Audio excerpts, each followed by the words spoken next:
কোনো রকম পূর্ব ঘোষণা ছাড়াই দোহায় হামলা চালায় তেল আবিব। ঠান্ডা মাথায় চালানো এই হামলায় যেন কেঁপে উঠেছে কাতার সহ পুরো আরব বিশ্ব। শান্তির দেশে তীব্র বেগে ছড়িয়ে পড়েছে অস্থিরতা।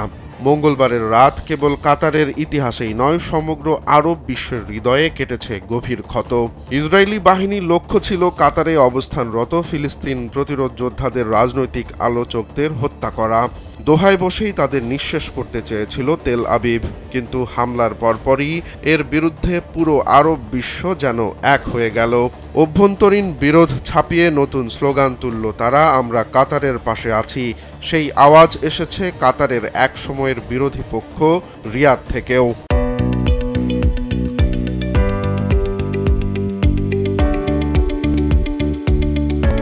সৌদি যুবরাজ মোহাম্মদ বিন সালমান শূরা কাউন্সিলে দাঁড়িয়ে এবার দোহার পাশে দাঁড়ানোর কথা জানিয়েছেন।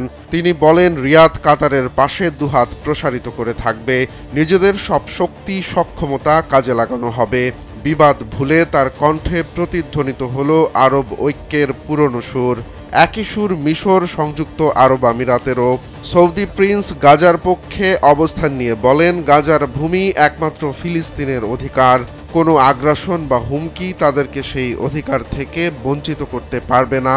2002 সালে সৌদি আরবের প্রস্তাব করা আরব শান্তি উদ্যোগের কথা তুলে ধরে তিনি জানান, আমাদের প্রস্তাবিত পথই ফিলিস্তিন রাষ্ট্র প্রতিষ্ঠার একমাত্র কার্যকর উপায়। নিউ ইয়র্কে সম্প্রতি অনুষ্ঠিত শান্তি সম্মেলন এবং বহু দেশের ফিলিস্তিন স্বীকৃতি সবই এই উদ্যোগকে নতুন করে শক্তি জুগিয়েছে।